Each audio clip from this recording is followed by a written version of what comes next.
Storytelling has been often seen as the shiny side of product marketing, the launching decks, messaging frameworks, and everything that you know about product marketing. But behind every polished narrative is a whole lot of ambiguity on what you want to do and the pressure to get it right. So in this episode, we are talking about what it actually takes to build credibility as a product marketer, especially when things are not that clear, whether you're joining a new team or you are running a product marketing initiative. Learning to trust your voice and lead with insight is something that we are going to discuss deeply in today's episode. And our guest is Talya, a product marketing strategist who helps B2B SaaS companies sharpen their competitive edge. And honestly, I don't think Talya needs an introduction because everybody knows her. The PMM community really knows you, Talya. So welcome to my show. In this episode, we are not just talking about the wins. We are diving into the messy middle, how we have learned to trust her point of view,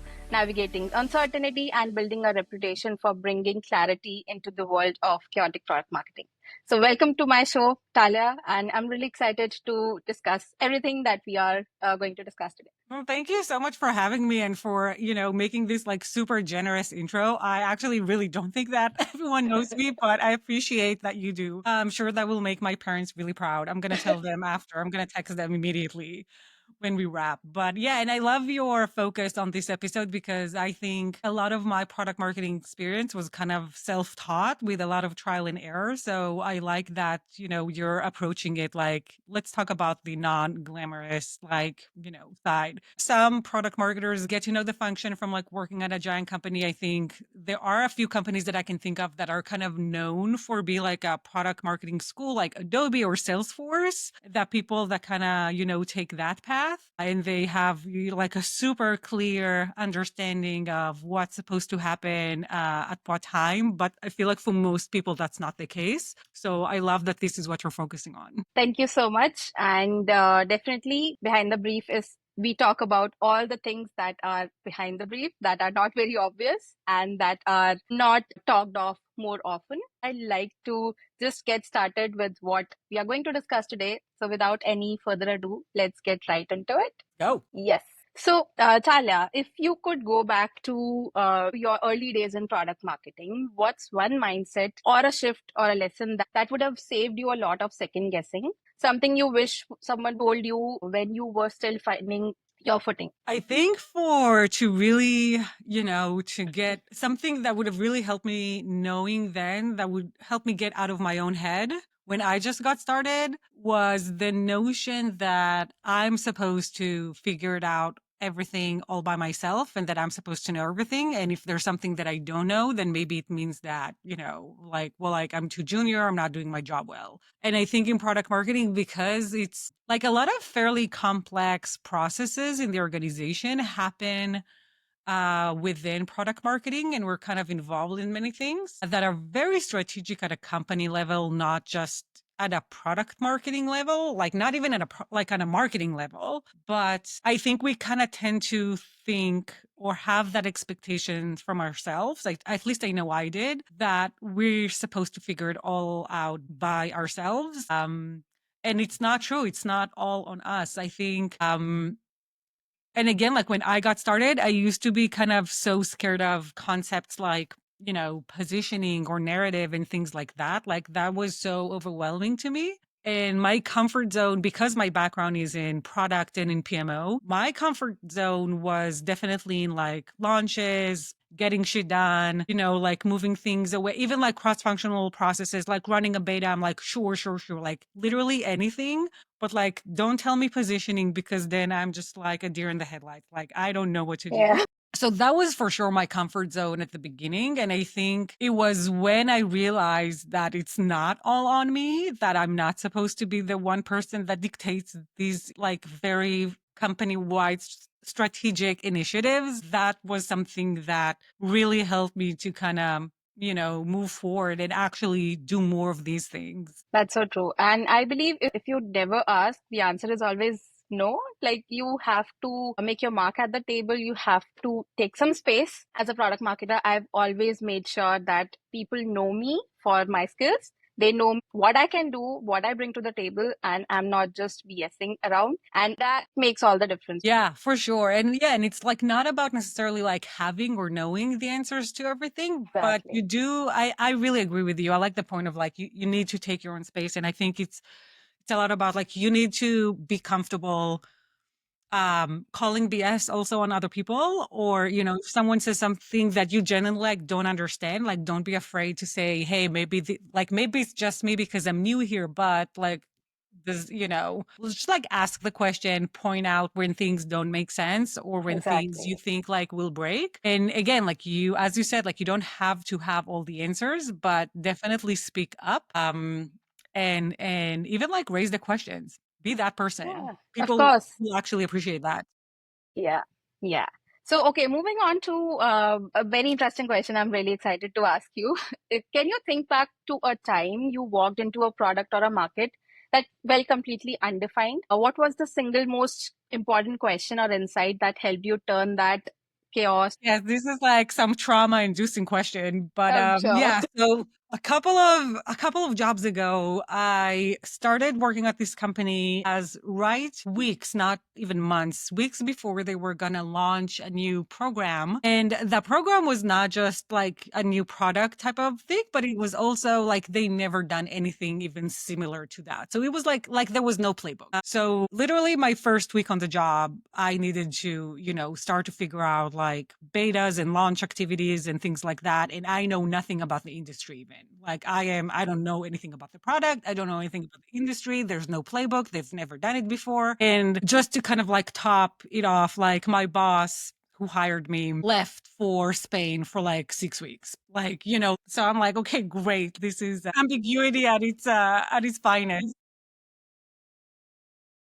And I think what saved me then, and I think you can probably take the same piece of like the same concept and apply it to almost any product marketing situation, was, like when in doubt, talk to your customers. I could have gotten like product demos and try to get that experience, but it wouldn't have mattered if I, don't know the customers, don't know the industry, don't know anything about it. How can I run a beta? How can I launch something that will be impactful if I don't know anything about that? So that was kind of like the first thing. When in doubt, talk to your customers, even before you look at like the market as a whole. Try to, make the most sense of like whatever data you have and then try to get as many conversations. So in my case, because kind of like the first thing that I went to figure out was like how to even run the beta. So that was kind of, I'm like, I wouldn't call it easy, but that was, kind of like very clearly like where I leaned in. And I was trying to like even like pick beta customers. Like, how do you make sure that you're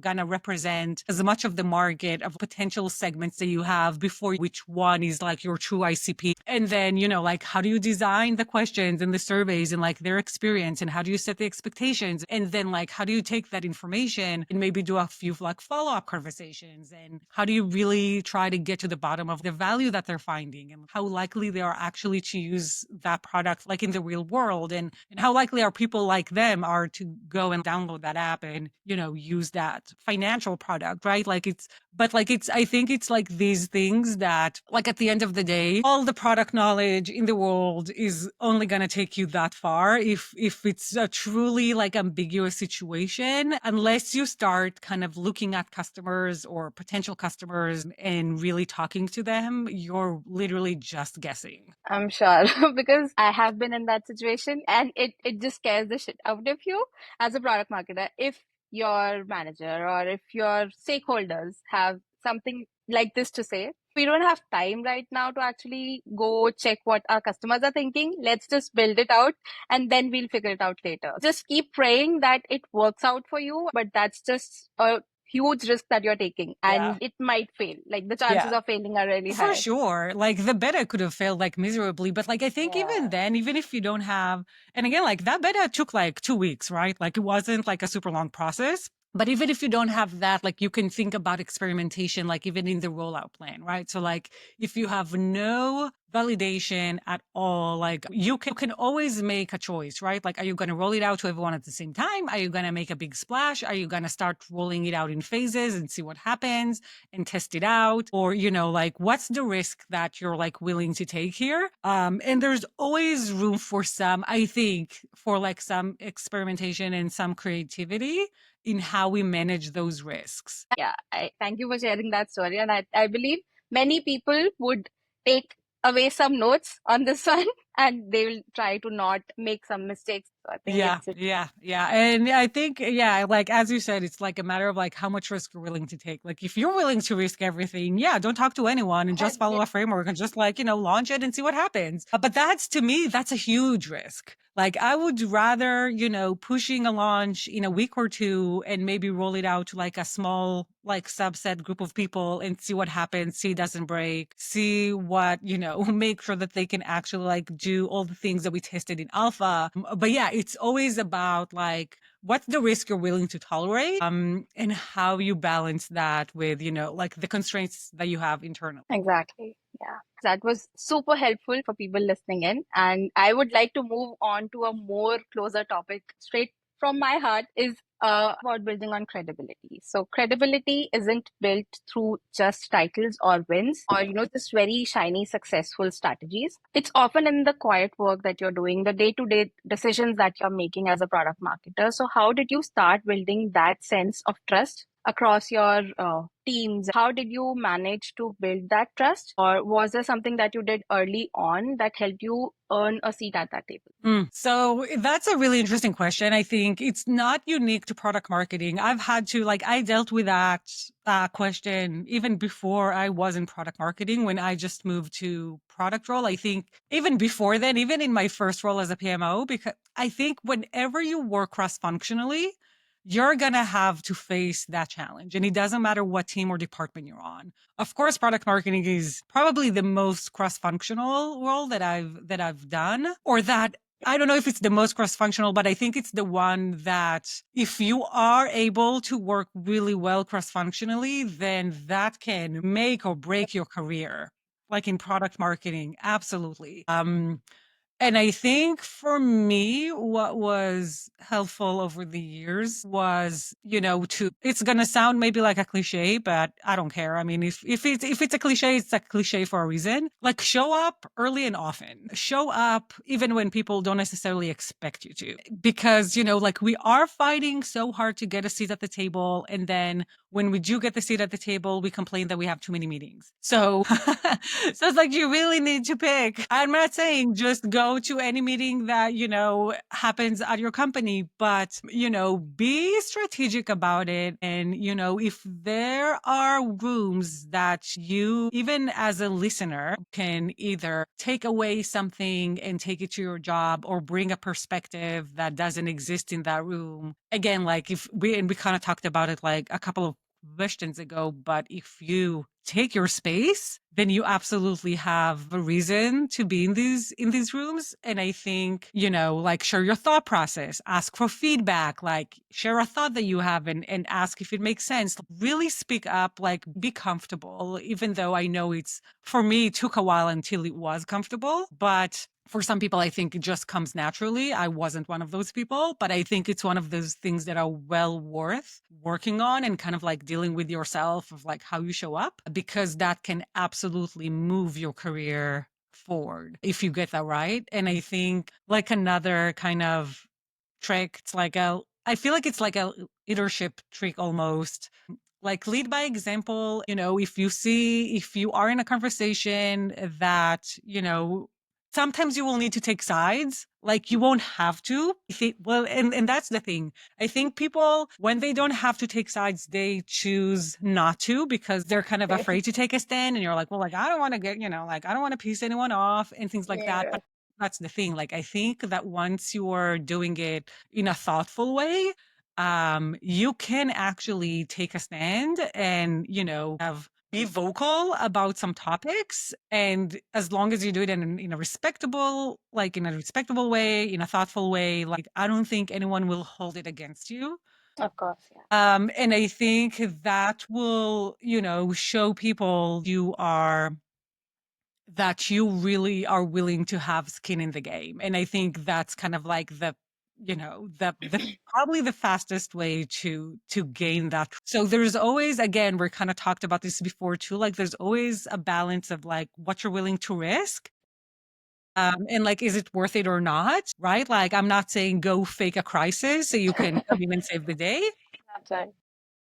But yeah, if there is a topic where, customer success is insisting on this thing and I don't know, product is very much against it or something, and you do see one of these or even both of these having a point, like, don't be afraid to say what you think. Like when I'm thinking about like cross-functional trust, Mhm. and really getting people to be on your side and really being that person that they slack first when something happens. I think, we need to show that you have skin in the game. Like being good at what you do, again, I think that kind of like that. It goes without saying. Yes, of course, you got to be good at what you do. But if you really want people to, like be on your side and like if you need something from them as a product marketer and they're not in your function, they don't have to do anything that you ask.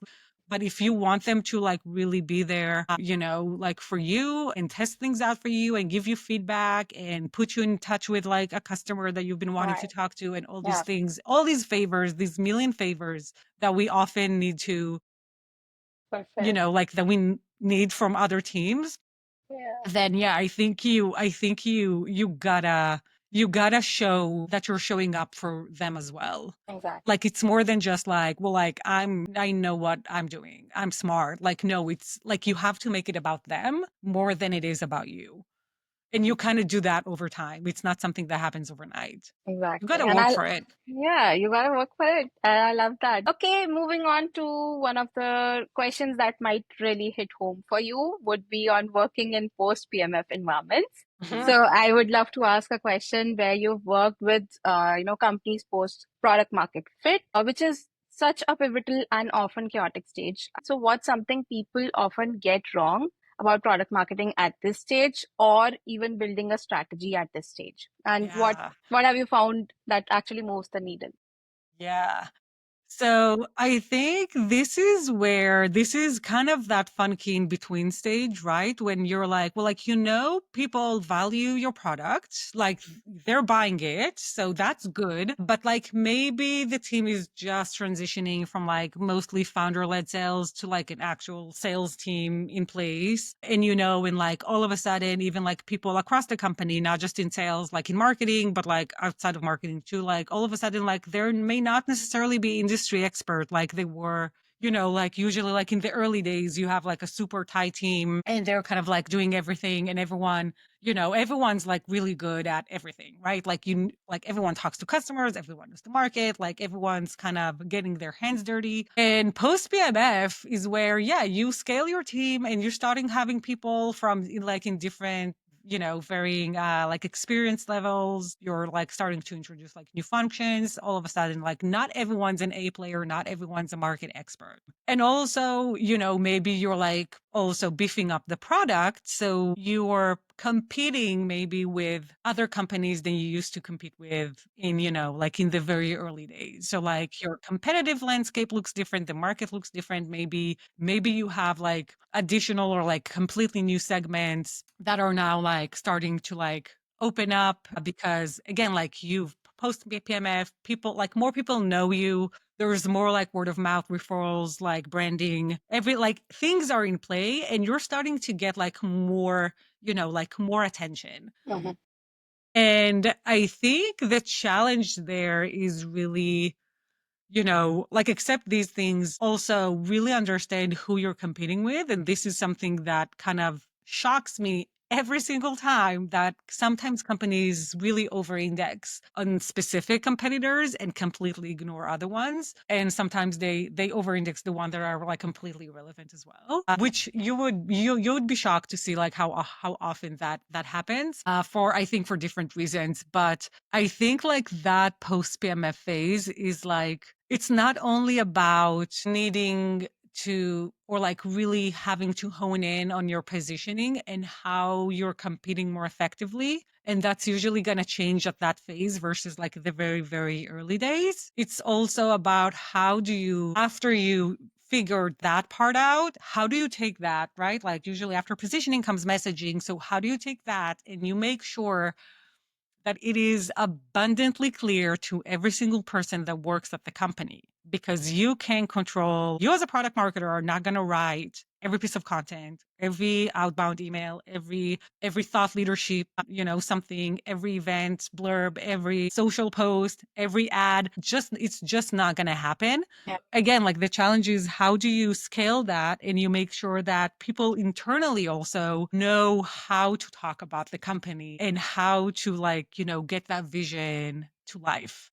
So I think like this is why this stage is it's really interesting. And I kind of just found that this is where a lot of companies, wait, what used to work, like that sales deck that's not working anymore. We don't know why. Our team is like not very good about, like they're not, we can't get them to like really talk about what we want them to talk about. Like this is where things kind of start to break. But at the same time, I like that stage because when you are post PMF, you also already have the data, right? So you have customers, you have CRM data to look at, you have enough sales calls to listen to. Like you have like an abundance of, information that can guide you, and it's not completely ambiguous. It's more about the analogy that I kind of like to use, that for my at least potential clients, like it really hits home every time. It's like you have all the pieces of the puzzle, but you just can kind of put it together. You need like help with that. But it's not like you don't have the pieces. Just like the picture like doesn't make any sense right now. Yeah, I think I love that analogy that you have used. At least you have that puzzle, right? You're not finding what you have to piece out together. So I think that really hits home because it's very important when you know in what direction you want to, because they're definitely different than things pre-PMF. And it's like you are still figuring out who you are, what's your differentiator. So I think that is a different challenge altogether, but I think post-PMF stage is really exciting. And I think that pre-PMF, it's like you probably know a couple of differentiators, but you are doing a lot of like spaghetti throwing on the wall. Um, and I think at the post PMF phase, I think that is when and that's why I love that stage so much, because you typically have more differentiators than you realized. Right. And now you just need to uncover them. So, and that's kind of like the puzzle analogy that I really love using. It's like, because you have the pieces, you have customers who are buying, if you did like win-loss analysis and you understand why they actually choose you, if you did some market research and you understand what other alternatives they're actually considering when they're buying, then you can kind of put these two things together. Of course, with your products, like everything that does really well and all the pains that solves. And then you can start to tell a story, right? Like then you can be like, well, actually, we have people choose us not just because of these one or two things that we like, they were kind of clear to us from day one, but there's actually these like two or three other things that we never talk about and we probably should. Right. And like that. And then it's more of a question. We're like, okay, cool. Now that I have all of that, how do I create a narrative out of that? Like, how do I tell that story in a way that for those who know me, they can immediately tell, yes, that's what I need. And for those who don't know me, at least I can make them pause and consider like, well, is what I've been doing until now, is it enough? Like you kind of want to create that doubt, right? Like we talk about the 95-5 rule. So you want to play with both, right? Of course you want to capture the 5% that are in market, but also like the 95% that are not, you want to start to make them to get mind share there. So when they are ready to buy, they already know you. You do that if you're telling them something that they don't, if you're just repeating stuff that is obvious to them. Yeah. Sometimes you still need to do some figuring out, but yes, like you have the data. You have the data so you can really hone in on it. I think a lot of companies do, kind of fall into the trap of like having like a super vague ICP, and, being specific is really a superpower in this game. because when you know exactly who you're solving, problems for, then you can really tell that story well. But yeah, at least you have the data to kind of go and figure it out. Exactly. Yeah, I love that fact. Okay, so moving on to leading with Intel, I know this is also a topic that you really like, and I personally believe in. A lot of marketers are told to be strategic, but few are taught how. Like, there's no clear pathway to be that. So you've consistently led with market intel and competitive insight. What does that process actually look like for you? And how did you get better at connecting those dots over time? So it's funny because I used to hate that at the beginning. So I think to me, like I'll start with like the middle maybe, and then I'll go back and forward with the future. But I think to me, things really clicked with using market intel and competitive intel was when I realized that, yeah, like you can do like you can market, you can do product marketing or any marketing really, and like ignore completely what other alternatives your audience is considering. Like that is just, silly. Like you can't like just ignore that. It's important to understand what they're thinking, how they're thinking about their pains and how to solve it. It doesn't mean that you need to copy those, but you need to understand them. And again, if we're talking about like building a narrative and like having a POV and shaping like your company's perspective, like you need to have an opinion on what's happening right now in the market so you can tell your story in a really compelling way. And that clicked to me at some point, I would say like, I don't know, like in the middle of my career. I feel like in the very first couple of years was I kind of thought I felt like when people think about competitive intel, they just want to know how much everything else costs and what features exist there, basically. And I always hated that. I was like, it's so reactive and like, you're never going to really know. Like, even if you do think, it's going to change like next, week. Exactly. It's not like you can build a strategy on that.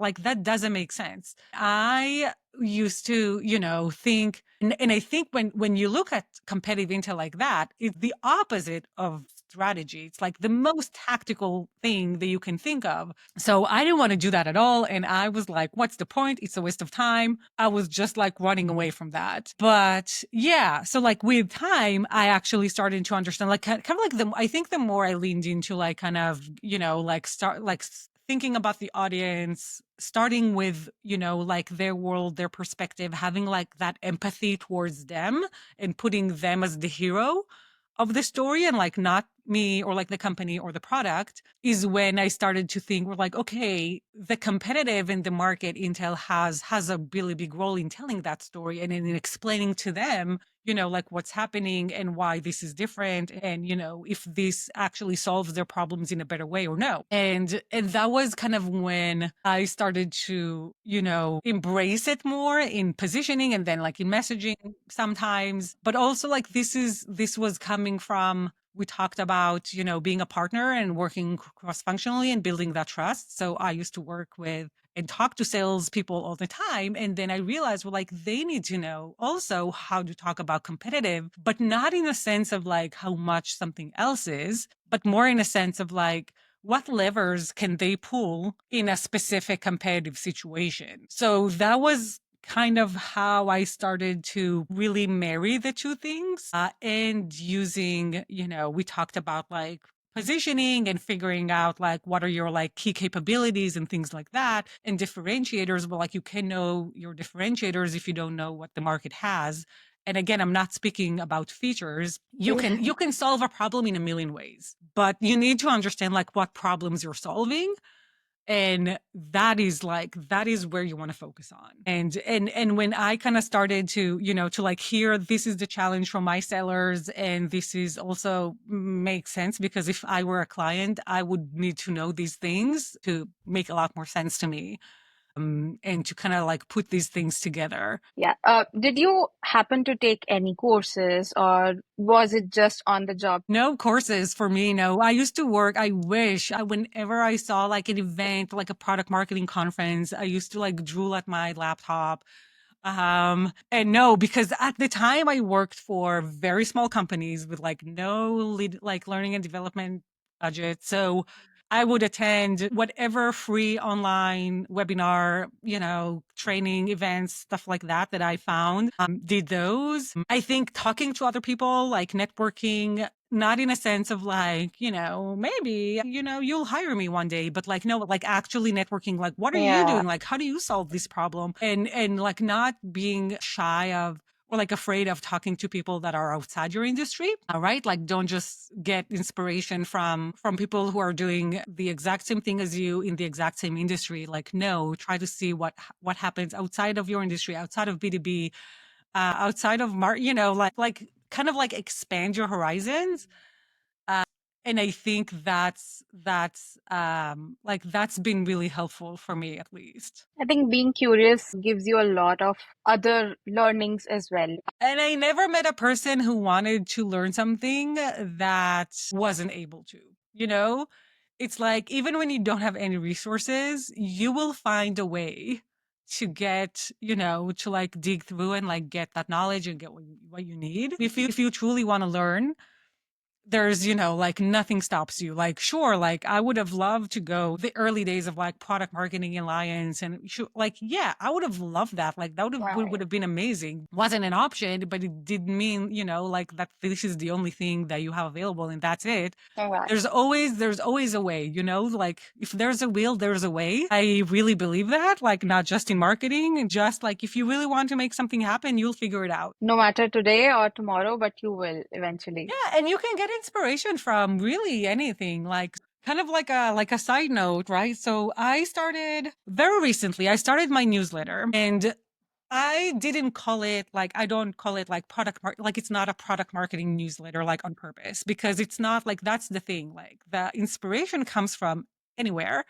And it's not just, and I don't think it's also just for product marketers. So I tell people what's inside and I give them the option whether they want to opt in or no. And I usually like to kind of build it's like, well, like one framework or like a hack that I heard or like seen or that I've been loving. And it's like one go-to-market success story and one flop. And I've only written like 4 of these, but at least in 2 of them, the success stories had nothing to do with marketing or B2B or SaaS or anything like that. Like one was about like a DJ using like a TikTok thing and to make like a summer hit.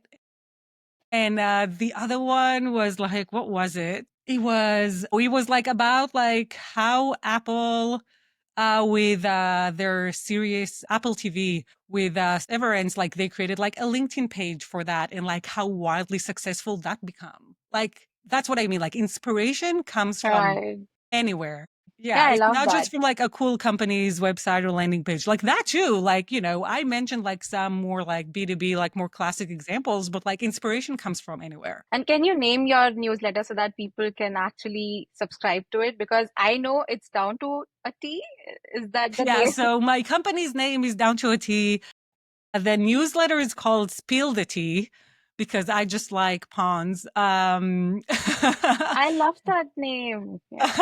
Down to a Thank T you. is something that stuck with me. So that's why I was like, are you talking about down to a T? But Yeah, yeah. no. You're right. So like I usually kind of when I refer people to sign up for the newsletter, yeah, like you can visit my website, downtoat.co /newsletter and you'll see the little box there to subscribe. My website also has like a bunch of like resources and media section. So, you can always kind of explore. But yes, down to that's kind of like the main hub. I would be happy to add your links on the description. So people who are listening to us or watching us on YouTube, they can just check out your links and subscribe to your newsletter. Of course, I Awesome. am going to do that. That's something that I would like to take inspiration from. Yeah, you got to check out the DJ one. That was a good one. That was a good example. I'm sure. Okay, so what I personally took away from today's episode is that clarity doesn't come from waiting for the perfect brief or the perfect role. It's something you build piece by piece by being curious, asking questions, and staying close to what really matters to you, your customers. So, Talia, thank you so much for taking your honest take on what it means to lead with insight and not ego, and showing us that credibility comes from consistency. I have loved speaking to you today, and I hope people listening to us, tuning to us today, would have taken a lot of notes and they would be subscribing to your newsletter, Spill the Tea. And I think we spilled a lot of tea here as well. Definitely did spill a lot of tea. Now you kind of inspired me. Like, should I write about that crazy launch thing that I started as like my boss just took off for 6 weeks to Spain? That was terrible. Why But yeah, not? You should. I'm like, I'm sure that, yeah, you should definitely try that. I'm sure there are at least 3 or 4 people from my episode who are going to be wanting to read that. Please go ahead and do that. yeah, definitely not. Like, yeah, I think that people, especially when like you go on LinkedIn and all of that, you think like everyone else had it so easy, but like, no, this is like It not a is. like this is not a glamorous career. Yeah, of course. That's why you talk it in your newsletter, not on LinkedIn, because everybody is doing a very different story on LinkedIn. So Well, it I has to just be in feel this. like on LinkedIn, you really have to, when you show up in a feed and you compete for attention among like thousands of other posts, it's very, very difficult to go, to go as deep. And I've been really enjoying actually writing for the newsletter for that reason, because I'm like, well, like I know these people, like they invited me over Exactly. to like their house almost. So like like they come here for this, so like I can write about like whatever I want, Yeah, and it's kind of liberating. Like you don't have to it think is. about like a hook or a thing or a visual it's like you don't have to think about any of these things. You can literally do Exactly. what you want, which is I don't know, I find it like easier, to be honest, just easier. I'm not ditching LinkedIn by any means, but I kind of see those as like kind of like they're connected. It's like not the same content. It's not like I posted something on LinkedIn and then I just talk about the exact same thing on the newsletter. I just kind of talk about different things, all related, but just like Different. different angles. Yeah, I love that. Okay, thank you so much, Talya, and I had a lovely time, and I hope you had a good time too. Yeah, it was a good Yeah, conversation. yeah. Yeah, I loved your questions. Thank you so much. And until next time, keep asking better questions and stay curious. This is Shruti signing off from Behind the Brief.